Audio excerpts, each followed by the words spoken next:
Hi there, and welcome to today's Gender and Policy Center webinar on women seeking refuge, designed and moderated by Aubrey Grant. Since the inception of the Schar School's Gender and Policy Center in the fall of 2017, Aubrey's played a pivotal role in the center's operations and very essence. As our doctoral graduate research assistant, Aubrey has mastered all manner of logistics in running a successful center and series of events, including during this transition to the webinar and online formats since the start of the pandemic. An emerging scholar in her own right, Aubrey has co-authored several articles on issues of gender in the policy context, including our forthcoming co-authored work in public integrity on race and gender in emergency management codes of ethics. Today's webinar reflects Aubrey's core area of scholarship in the area of refugee resettlement, which is the topic of her forthcoming dissertation. I'm pleased to welcome today's panelists to share their experience on the evolving status of the plight and policy of refugee resettlement as the US administration transitions, with a particular eye to outcomes for women.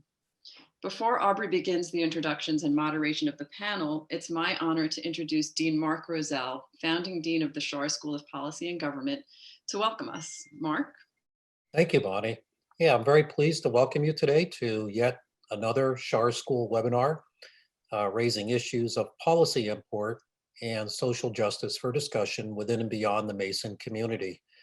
Today's dialogue on women seeking refuge is sponsored by the Schar School's Gender and Policy Center, GAP, capping a series of 2020 events focused on gender in the policy context.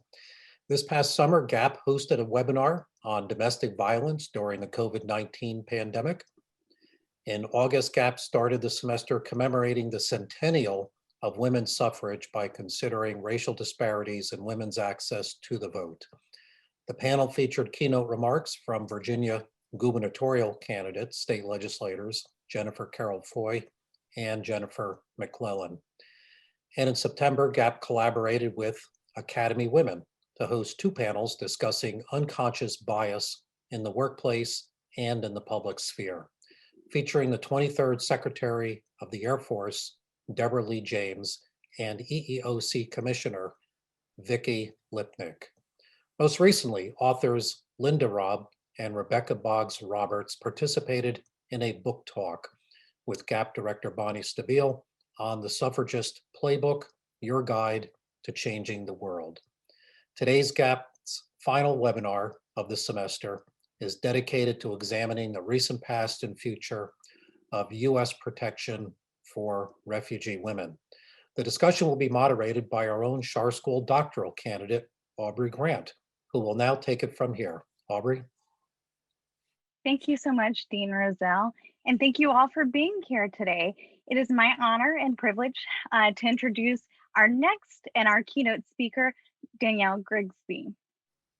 Danielle is the Director of Policy and Practice for Refugee Council USA, which is a coalition of 29 US-based non-governmental organizations who represent a diverse group of nonprofits who advocate for and with refugees.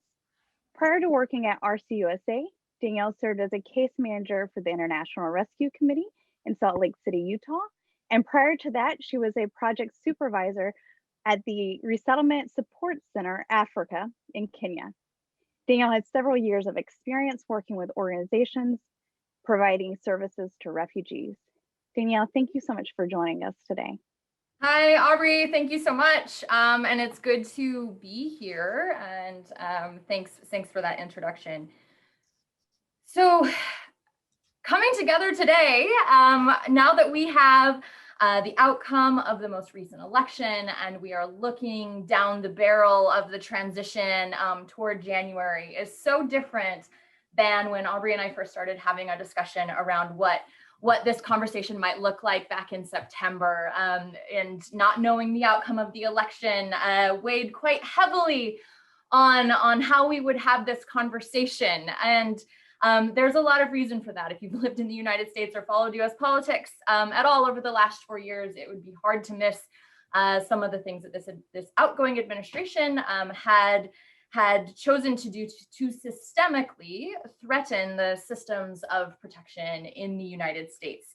So I'm going to talk a little bit about some of those things and talk a little bit about how we understand the future to be, and give an eye towards especially vulnerable populations such as women and girls or folks who are LGBTQIA+. But before I do any of that, a little bit more about Refugee Council USA to give some context. So as Aubrey noted, we are the coalition in the United States that convenes the protectors of the systems of protection. So we have on our membership of 29 organizations, all 9 of the federally funded resettlement agencies who welcome refugees into the United States, and then other like-minded groups who participate in welcome and integration and mental health services for vulnerable populations who do seek refuge in the US, whether it is through the resettlement program or folks who are seeking asylum in the United States from our southern border or other ports of entry.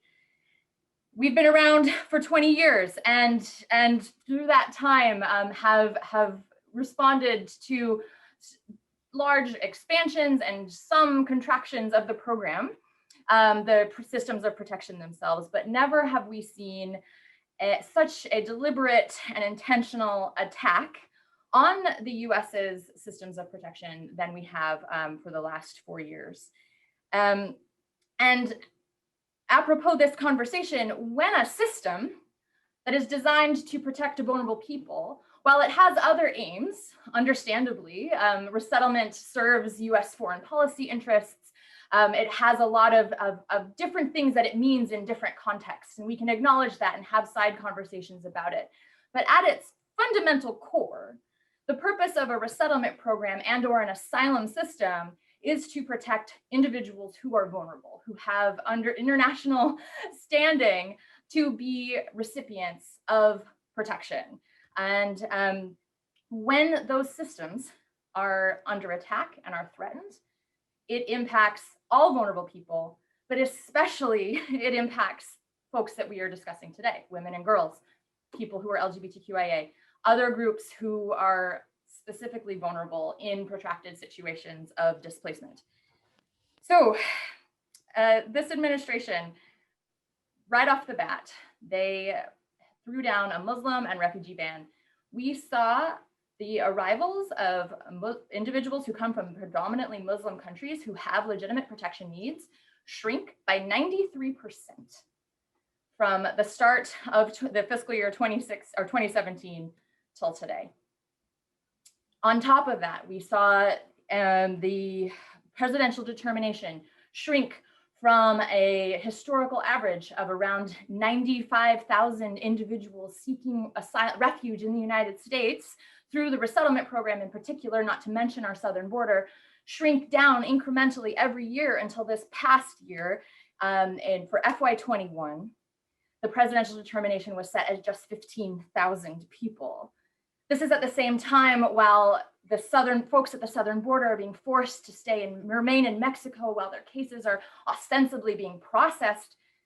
But in fact, all of these systems are being incrementally and intentionally whittled away such that individuals who would be eligible for resettlement are no longer eligible based on truly arbitrary extra vetting or re-understanding or reimagining of vulnerability criteria. So we just closed out a fiscal year, and for the past fiscal year, just for the resettlement program alone, we made a commitment to resettle 18,000 individuals, which is astronomically low. We were only able to bring in 11,000 of those folks. And this is at the time when the world is facing the most intense, protracted refugee situation and displacement situation that we have seen in modern history. So that kind of gets at why when Aubrey and I started having this conversation about what women and girls in protracted situations of displacement and their opportunities for protection, why this conversation when we first started having it in September was quite heavy.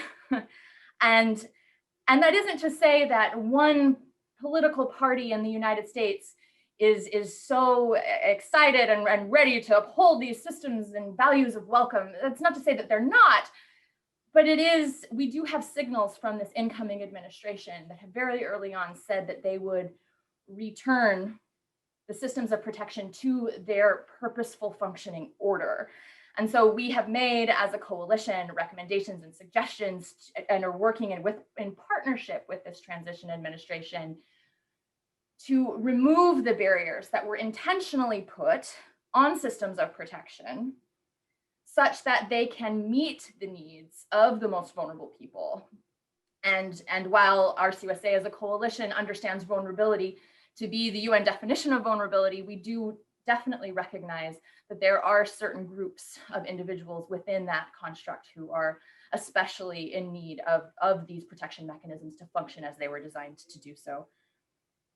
So this is actually an exciting time, because not only will we be able to right now hold our incoming administration accountable to overturn some of these negative policies and work together in concert to rebuild this program, we can do so with an intention that looks towards some of these special populations to make sure that we meet those critically individualistic needs of populations once, not only to get to the United States, but once they arrive here.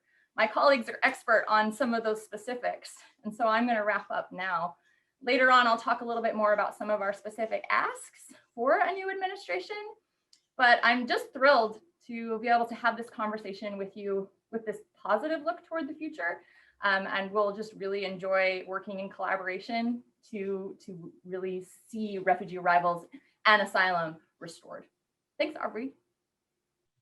Thank you so much, Danny. You've given us a lot to talk about and present a very optimistic view as we move into 2021. So with that, I do want to introduce you to today's panelists.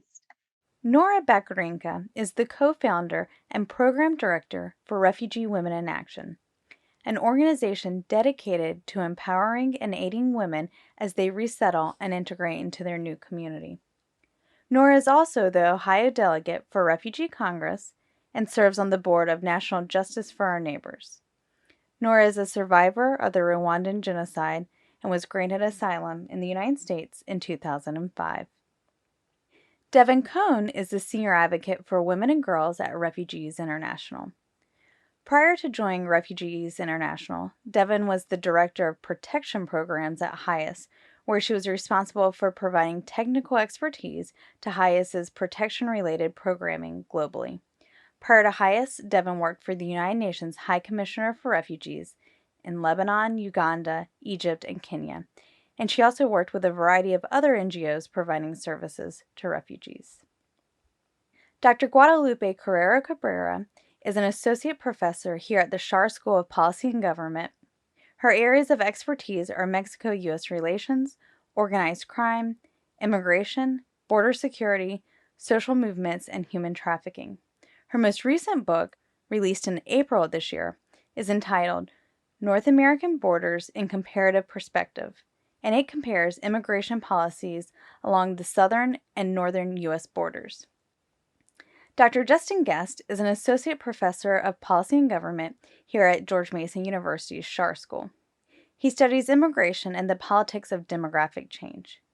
He is author of 5 books, including Apart, Alienated and Engaged Muslims in the West, The New Minority, White Working Class Politics in an Age of Immigration and Inequality, and Crossroads, Comparative Immigration Regimes in a World of Demographic Change. He also co-edits the Oxford University Pressbook series, Oxford Studies in Migration and Citizenship. I want to thank all the panelists for being here today. And I want to start our discussion by just giving you time to make some opening remarks. So Dr. Guest, I think we'll start off with you. Thanks so much, Aubrey, for this invitation. It's really great to be with everyone today. I think that what I can best add to this panel is a sense of the sort of landscape of immigration politics here in the United States and policymaking.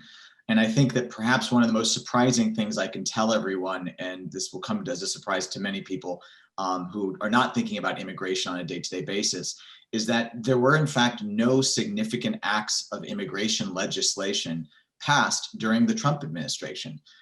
Certainly, immigration was a hallmark of the Trump administration. It was a hallmark of Trump's 2 campaigns. It's a hallmark of his rhetoric, of his political symbolism, but no really major acts of legislation, no acts at all really, were passed by the legislature. And all these changes that were made were done by executive authority, which generally means that they may be reversed by executive authority by future administrations. And so it's relatively easy to raise the refugee cap, which I expect that the Biden administration will do very quickly once they take office. It's very easy to end what is effectively a Muslim ban. And you are likely to see changes to asylum procedures and the management of deportation cases. You are likely to see the United States government sign on to the global compacts at the United Nations. These are all things that the US government can do with some ease. And so much of this is reversible.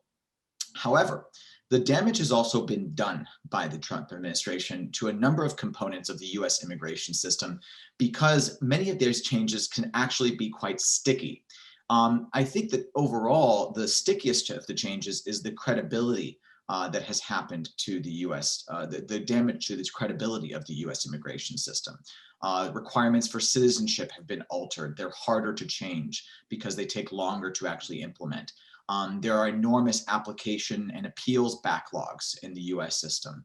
And as it relates to refugees, it's just not as easy as simply raising the cap. It's not a faucet that can simply be turned on and off. There is a pipeline of vulnerable individuals and families from other countries that must be processed. And that process takes time to restart. And on top of all that, of course, there's also an extensive infrastructure of resources that support the successful resettlement and integration of clients, the refugees and their families, in new American contexts. And all of that now needs to be rebuilt.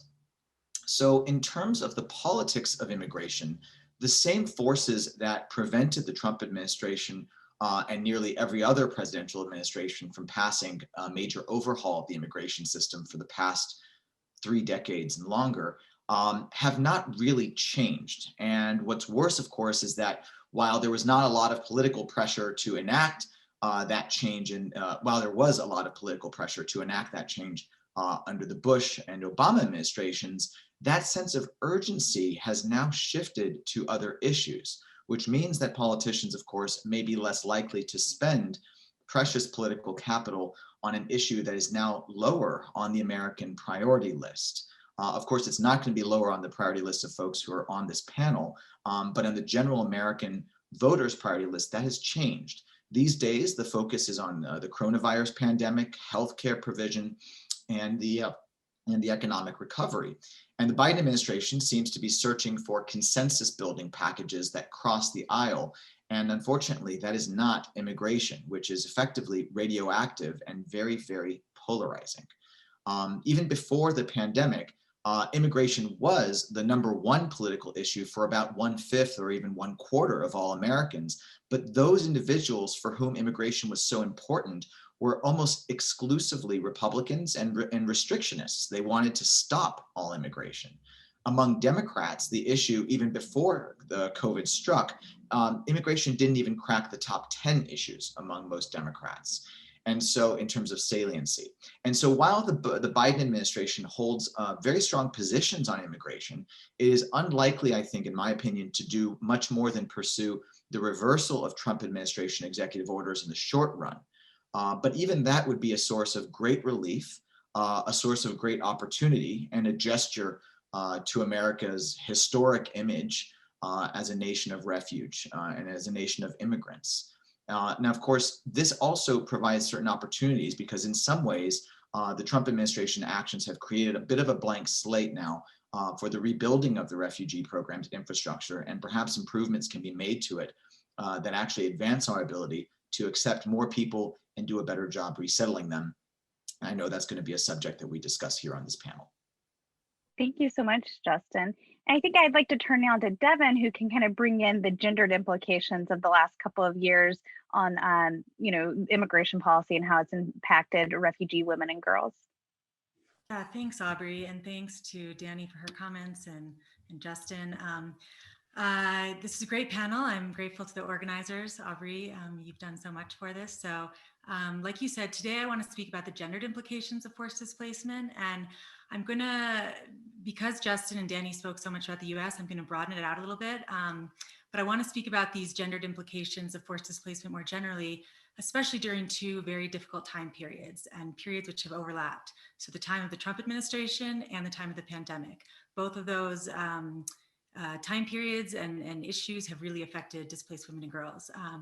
But because Danny and Justin both spoke to how the Trump administration and the rise of populism and nationalism in both the US and other parts of the world have dramatically and detrimentally affected prospects for people seeking international protection, I'm not going to speak too much about that because they already did, but there's certainly a long list, as Justin mentioned, of policies, maybe not legislation, but executive policies that the Trump administration has put in place that directly harms displaced women and girls and their ability to access protection.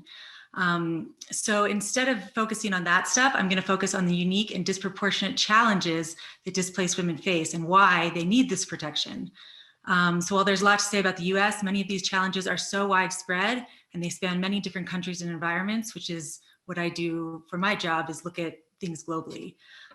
So what I want to focus on is two of the main challenges that displaced women and girls disproportionately face everywhere. And those are, number one, a rise in gender-based violence, and two, a lack of economic sustainability.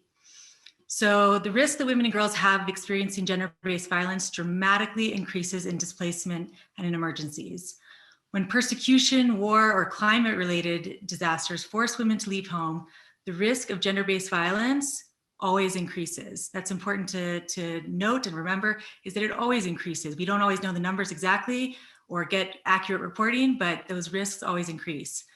Because displacement disrupts the social support systems of women and girls, and it leaves them increasingly vulnerable to exploitation with limited options for legal recourse, because often they've crossed international borders or they don't have options for legal recourse for the gender-based violence that they experience. And this gender-based violence comes in many forms: intimate partner violence or domestic violence, conflict-related sexual violence, human trafficking, forced and early marriage. There's dozens of ways that women and girls in displacement are at risk of gender-based violence. So in the course of my work over the years, one of the most distressing issues I've encountered is when I meet women and girls who have fled horrific violence, and yet they feel even less safe in the place where they have fled to than the place where they have fled from. So on top of that, gender-based violence as a whole, not just among displaced women, has dramatically increased during the pandemic. So I think that's really telling to say that many women and girls feel very unsafe in countries that they already have refugee status in, which is again why resettlement is such an important program in the US and elsewhere. The second issue for displaced people that definitely has gendered implications is economic sustainability and labor market access. So forcefully displaced people, whether they are within their own countries or they have crossed international borders and are asylum seekers or refugees, are often displaced for long periods of time. Danny mentioned protracted refugee situations, people that are in these situations for decades upon decades. And they also have limited humanitarian support. So that means that inevitably displaced people need to figure out ways to economically sustain themselves. Yet many countries don't allow refugees and asylum seekers access to the formal labor market. And for displaced women, there can be even more barriers, such as a lack of education, caregiving responsibilities that they have, the risk of exploitation when going to a job or coming from a job, cultural taboos against working outside of the home. Whatever that may be, there's additional barriers for displaced women. And at least 25% of refugees are part of a female-headed household, which means that for their family's survival, it is absolutely essential that they be able to earn wages. So a female-headed household, meaning that you've got a single mother, for example, with children, or a female running the household. So, of course, as it has with all economies around the world, this pandemic has made the prospect of having a job, which is already difficult for displaced people, and especially difficult for displaced women, even more challenging. So these are two of the reasons, I think, why immigration policies and resettlement and protection, the access to international protection in the US and elsewhere is really vital and key. And I think, again, as Danny and Justin have already stated, this last period of the last 4 years has been really, really detrimental to the overall international protection system, to the credibility of the US, to our leadership capabilities on this front, and really to women and girls specifically that are in these situations of persecution, forced displacement, unsustainable living situations in protracted refugee situations. And so I think, there's a lot of hope of how we can change things. I was saying to Aubrey, I'm writing something right now about what the Biden administration can do. So I think I'll address that in the question and answer period. But I just wanted to kind of set the stage for why women and girls need special and particular protections and really need access to these really effective programs that need to be rebuilt, but need to be rebuilt in an even better, more sustainable way. So I'll leave it there, and I'll address more in the questions. Thank you so much, Devin. I now want to move to Guadalupe, who can provide some remarks about Central American migration to the U.S. and as it relates to women and girls. Thank you, Aubrey. It's a pleasure to be with you. Thank you, Bonnie, and the Gender and Politics Center at George Mason University for this invitation and for this excellent conversation with great experts. I'm going to talk about the tragedy, the human tragedy of the policies, not only in these past 4 years, but policies that have been implemented that have put people, especially women and girls, at great risk along the migration routes and right now on the Mexican side of the border, with the migration protection protocols, metering, and the current situation that's combined right now, not only at the policy level. I'm going to talk about the human tragedy. I started doing research on the ground with undocumented immigrants from Central America and along Mexico's migration routes. But in 2019, we started to figure out that people from other countries were looking for refuge in the United States without having access to that, coming from different countries. The exodus from Venezuela, because of the very complicated situation, has become a very big humanitarian crisis. And they have been able to go to Colombia, but right now they're experiencing many problems in Colombia and they are moving north. At the same time, I started to observe that people started to take the same routes as Central American migrants from different countries. And I'm going to talk about women and girls, but I'm right now talking about the general issue. Coming from many countries from the African continent and Southeast Asia. At the same time, with the end of the dry foot, wet foot policy, because of the regularization for a very short time of relationships with Cuba, we have seen hundreds of Cuban immigrants right now stuck at the border and trying to make a living in Mexico or in other countries of the southern cone of this hemisphere. In this situation, many actors have taken advantage of people at risk that have been displaced from their countries of origin. And I'm talking about human smugglers that have been in connection with other criminal groups, such as human trafficking, sex trafficking rings, and even criminal organizations, such as Mexican drug cartels. As a matter of fact, women and girls are the ones that are put at risk, particularly being involved in sex trafficking rings or being forced to work for very little. We cannot say that this is kind of labor trafficking, but labor exploitation is a norm right now. And right now, because of migration protection protocols, they are not going back to their countries. They cannot go back to the African continent of Southeast Asia. They have to stay in Mexico. And this is going to be, and it is, a very big tragedy. Since 2014, with the crisis of unaccompanied minors, we started seeing these massive flows of people, and it's going to be difficult that this situation will be solved completely. We can talk in Washington about policies to move back to what we had before. But what we had before still was a crisis.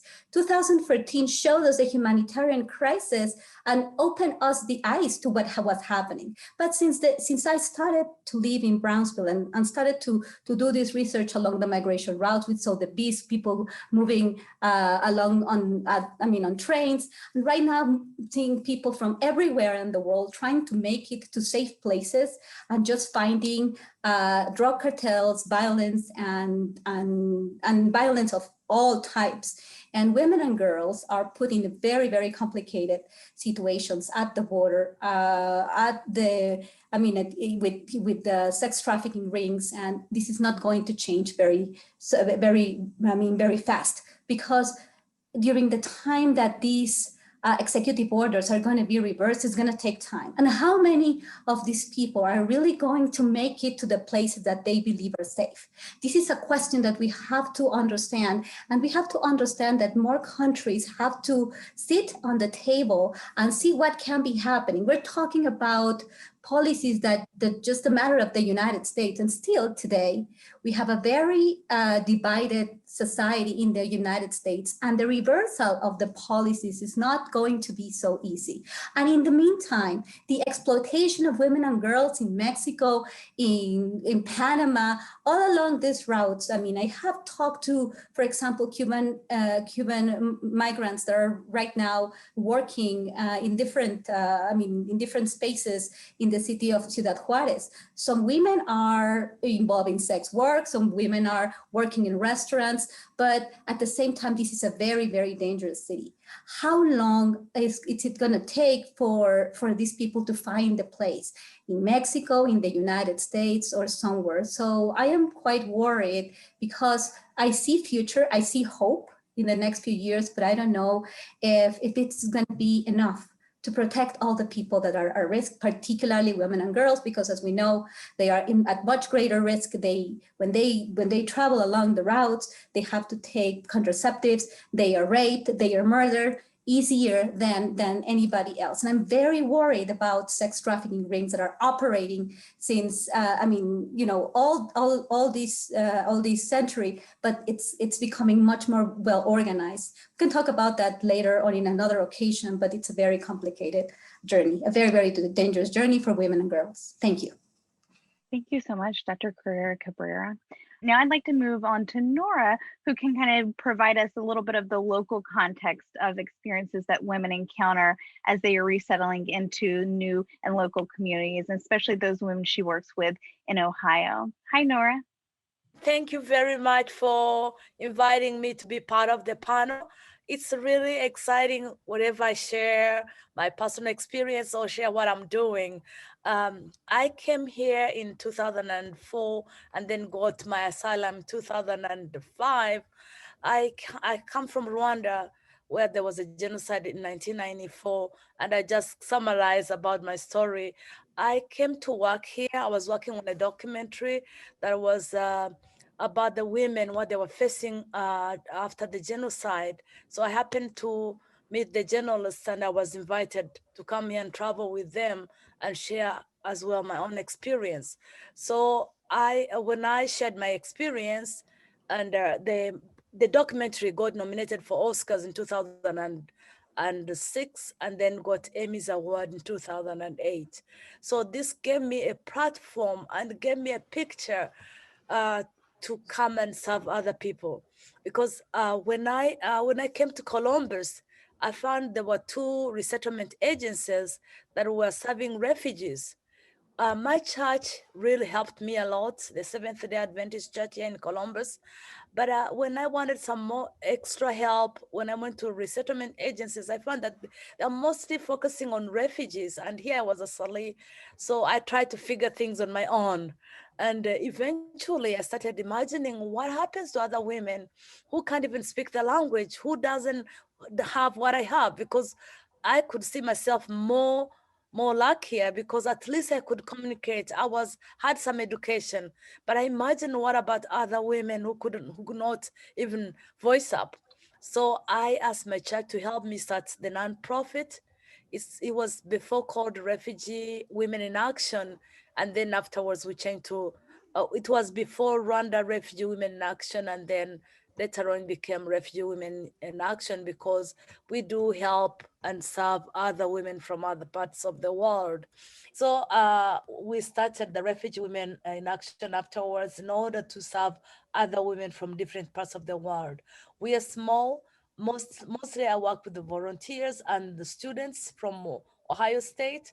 Our work, we don't have much resource, we don't have much money, but we we connect the refugee women or their families to resources, whereby I realized that the 90 days window whereby you're supposed to learn English and figure out their life was very short. So I started helping that way, connect them, even interpreting or just helping with homework or helping with ESL classes at home. This has been very helpful and supportive to families because I started this. The reason I started this was because where I was coming from. After the genocide, I found myself alone. My family had gone, and I remained with the 3 boys and a wounded mother. My ex-husband was in jail, and he was in jail for 13 years. He left me with nothing. Even his family were not supportive. I didn't have anything that entitled to me, even clothes. So I started just going to other women who supported me. And I vowed that if I ever get a chance, I would help other people. So when I came to Ohio, I was able to help. I came not intentionally to stay because I had so many challenges back home. I had the 3 boys to take care of and my mother and the husband in jail.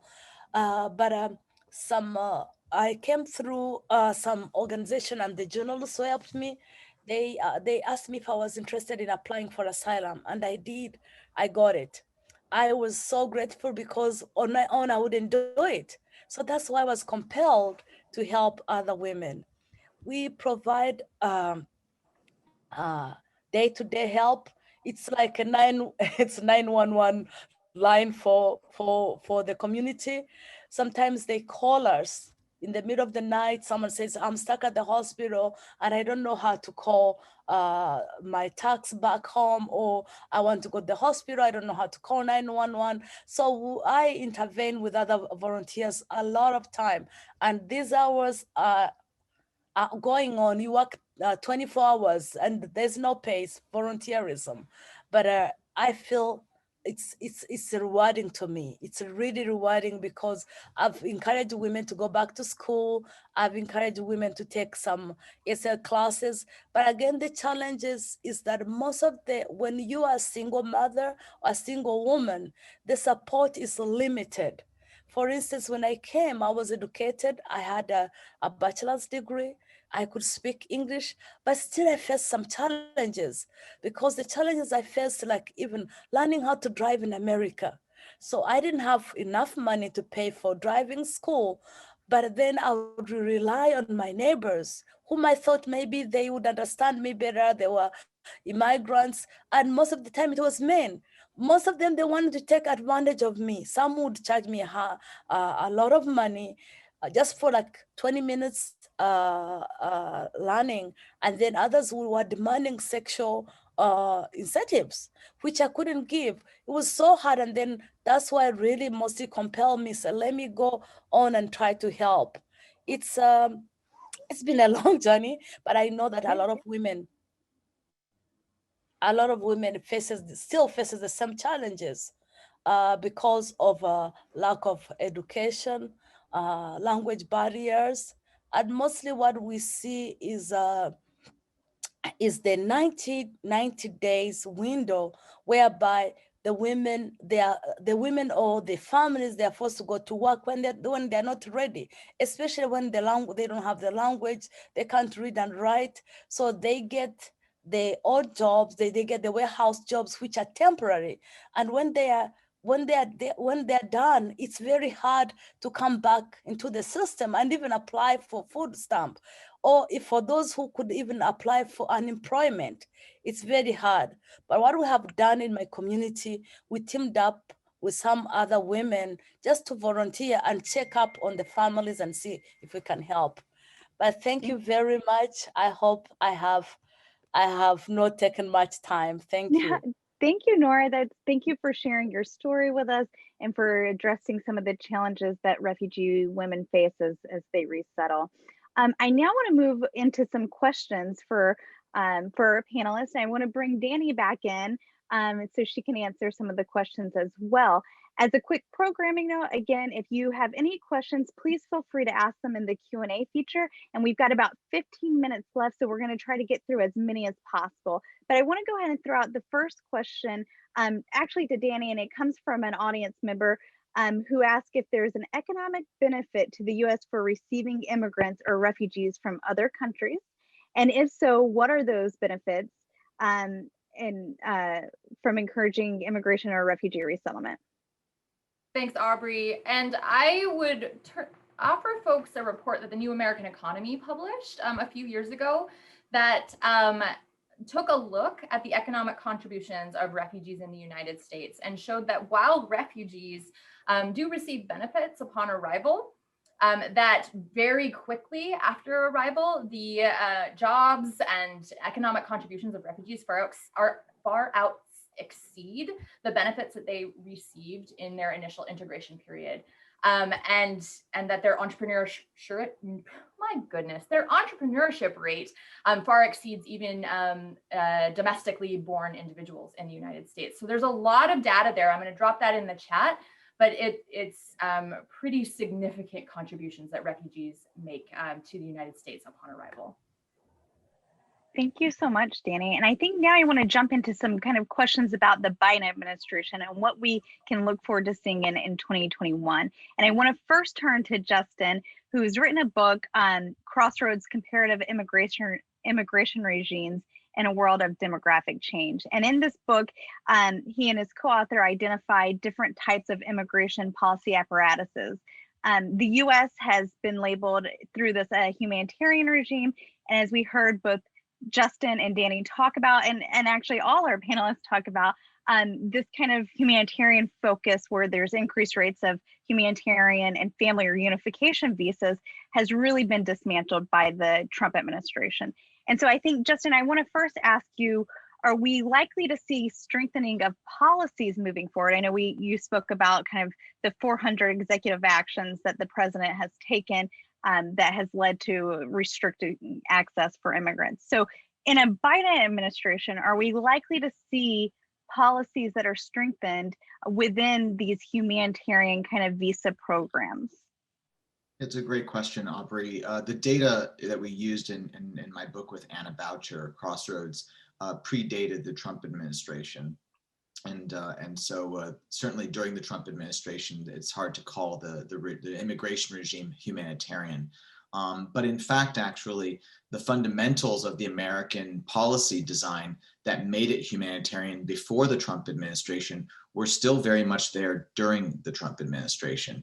Certainly, to be sure, the refugee number sank to the lowest levels really in almost a century.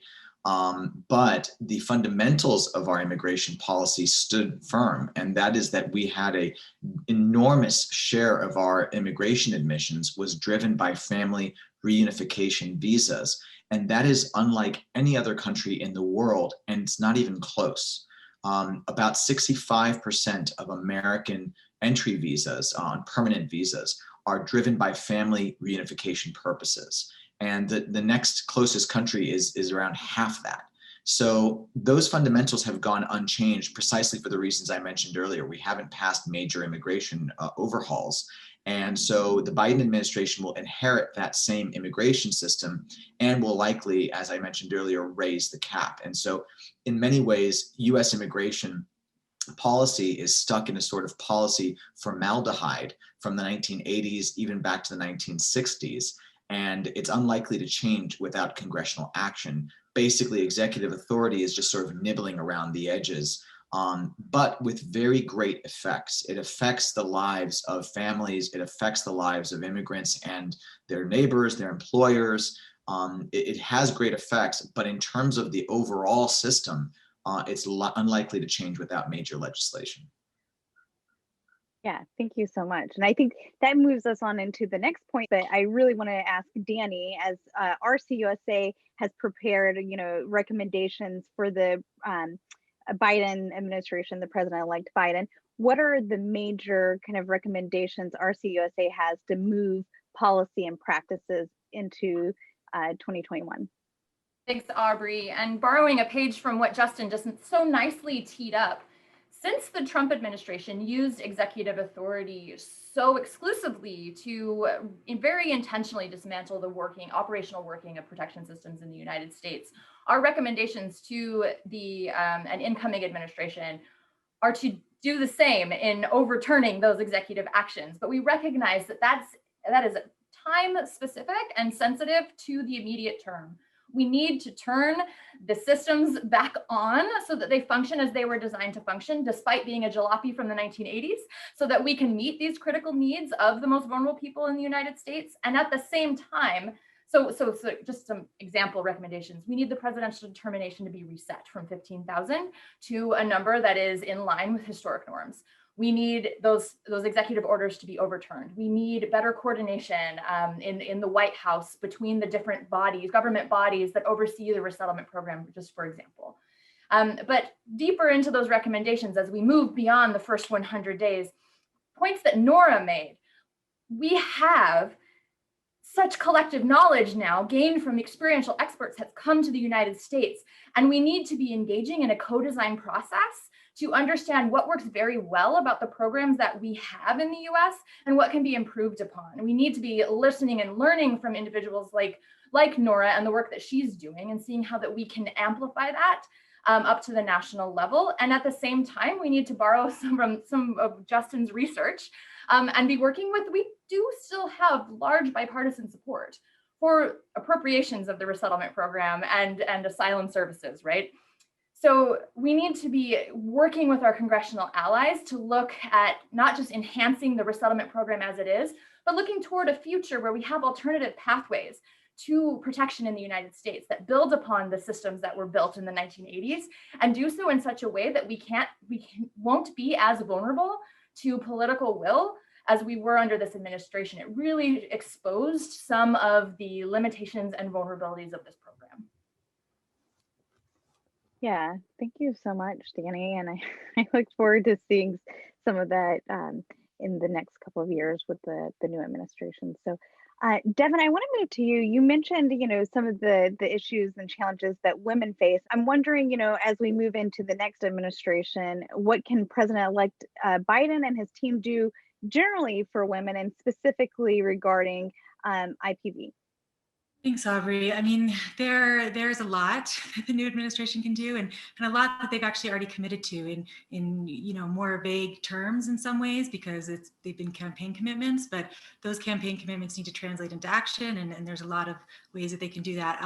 I will say that I appreciate what Justin and Danny have been saying about resettlement, and again, that's very important. And I used to do resettlement cases, so I'm a huge proponent of resettlement, but resettlement and even seeking asylum in the US is still going to only be affecting a small portion of refugees and displaced people. We have almost 80 million displaced people around the world. And so again, the US has, a responsibility to allow people to access asylum and also provide them protection through these different complementary pathways and through resettlement. But the US also has incredible leverage and influence on how women and girls that are displaced overseas and in other places, how their lives are, what kind of access they have to healthcare, what kind of access they have to programming that can help prevent or respond to gender-based violence. And so, as you mentioned, intimate partner violence, that has really been the surge in the pandemic, both for women and girls generally in Brazil and the UK and the US and Japan, everywhere. But particularly amongst displaced women and girls, again, when they are already at risk of exploitation and gender-based violence, that those levels of intimate partner violence have really increased amongst them as well. And not only increased, but also the services that are there and usually there to help give them assistance are either no longer operating or are dismantled or are disrupted due to the pandemic. So those are all the challenges. But what the Biden administration can do is put in place the commitments that they've made in the campaign, but also include displaced women and girls, because oftentimes that's what the kind of gap is that there's a lot of initiatives for addressing gender-based violence globally, including legislation that's been introduced that has not been passed yet. So that needs to be reintroduced and passed through legislative action. But, the US has such influence, both in terms of the funding that we have and in terms of our leadership on these issues, that the Biden administration can put in place the campaign commitments they've made to addressing gender-based violence globally, and then remember to include displaced women and girls. Remember to incentivize governments to include displaced women and girls in their healthcare regimes, in their social safety nets, and all of these things. And then finally, one of the biggest things that I expect and am excited about and think is incredibly important for all women and girls, but especially displaced women and girls who are at risk, is that the Biden administration needs to re-include sexual and reproductive health services as a key right and a key programmatic services that we provide, because right now in the Trump administration, it's very hard. You know, there's policies that have been put into effect for not funding the UN agency that deals with reproductive health services and maternal health care, to not funding organizations and prohibiting funding from going to organizations that provide any of these services or provide a whole wide range of, you know, healthcare services for women and girls that are consistent. They're consistent needs, whether we're in a pandemic, whether we're not in a pandemic, and certainly when gender-based violence is at the levels that it's at right now. So those are a couple of things that the Biden administration can do, but they've already signaled that they will do some of that. It's just a matter of putting it into practice and specifying how to do so. Thank you so much. And I think one of the areas the Biden administration will have to deal with is this migrant protection protocols that the Trump administration set up, which has forced women in makeshift camps along the southern border. And Guadalupe, you spoke a little bit about this, but can you talk more about the human trafficking and migrant smuggling that's been a result of the MPP and you know what we've seen from Central American women on the border? Yeah, the issues that we are not just now seeing people, I mean, women from Central America, but women from many other countries at the border. And it's not that during these 4 years, human trafficking rings started to, you know, settle. They were already settled, but they have been expanded. There's more people. There is, you know, more material for them at the way that they look at women and girls to exploit them and to use them as their slaves in many ways. I am concerned that this is going to be expanded a little bit. I mean, not a little bit more, but much more, because as Devon explained, very few people are going to be resettled in the United States compared to the women and girls and to the people who are seeking for refuge in the United States. The problem is that Latin America, particularly during COVID-19 times, is experiencing a very big economic crisis. And if MPP is reversed very quickly, migrant smugglers are going to, of course, understand this is a time to give a signal, and this is the time to tell them that this is time to go.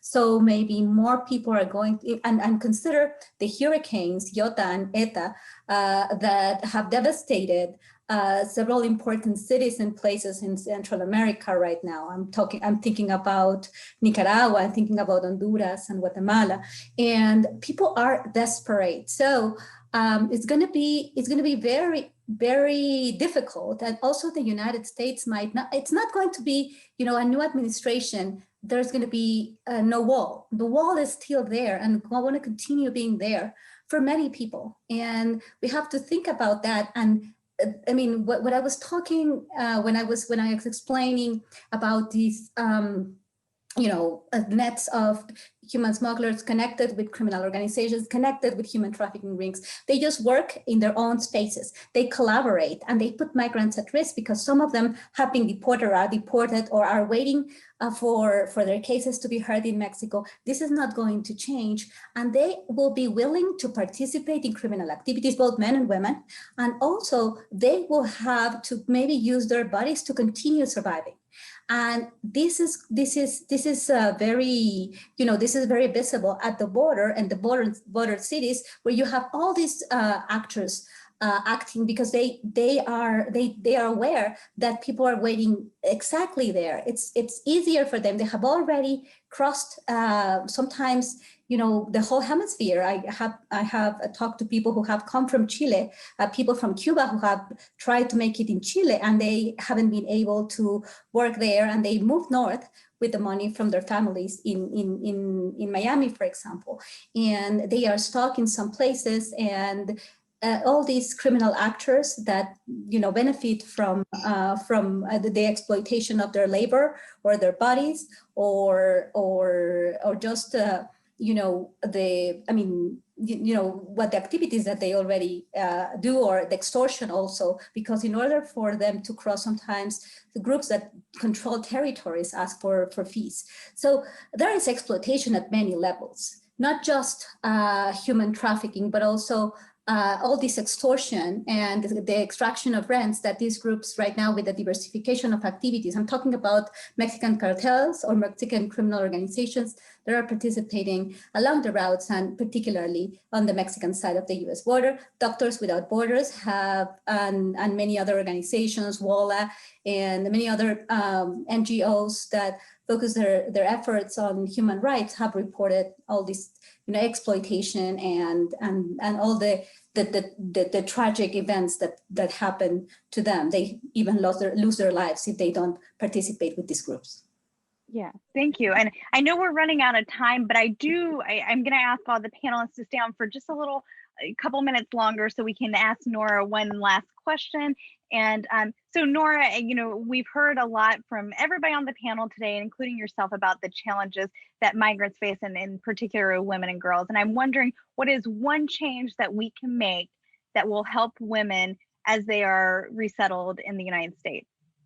Okay, I think one change would be training the women. Even if they don't know how to read and write, train, give them more resources and support, because we have a culture in our language saying that when you train a woman, you train the nation. Please train, and provide resources. Thank you so much. That was brief. I do want to say everybody here has made some very important points, and I would love to continue the conversation.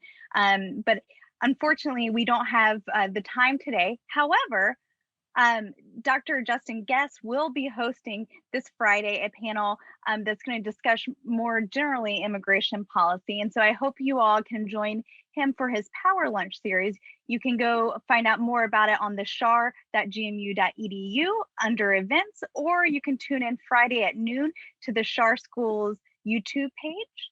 And I want to thank all the panelists and everybody for being here today. To learn more about the Gender and Policy Center, please visit us on the web. We will also be, this video was recorded, and we will be providing it on our website and on the Shar School's YouTube page. So please look back in the next couple of days for that. And thank you to all the panelists for being here, and thank you to all the attendees for joining us today. Thank Thank you. you, Aubrey. Thank you, Bonnie. Thank you, Joseph, and everybody. Thank you.